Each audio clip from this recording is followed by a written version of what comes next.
सोलापुरात भाजपचा विजयी मेळावा आणि कृतज्ञता सोहळा पार पडला। या सोहळ्याच्या निमित्तानं मुख्यमंत्री देवेंद्र फडणवीस यांनी आपल्या राजकीय परिपक्वतेची झलक दाखवून दिली। हरिभाई देवकरण प्रशालेच्या मैदानावर झालेल्या या कार्यक्रमात गट तटाच्या चर्चांना खुद्द फडणवीस यांनी पूर्णविराम देण्याचा प्रयत्न केल्याचं स्पष्टपणे दिसून आलं।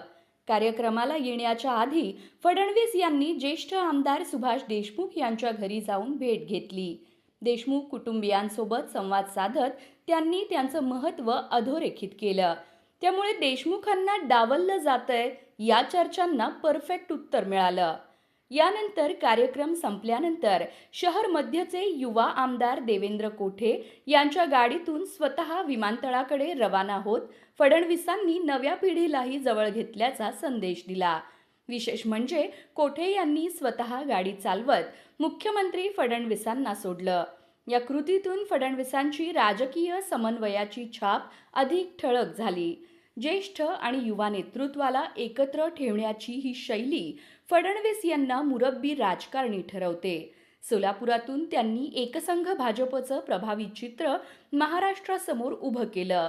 फडणवीसांच्या या कृतीबद्दल तुम्हाला काय वाटतं? आम्हाला कमेंटच्या माध्यमातून नक्की कळवा।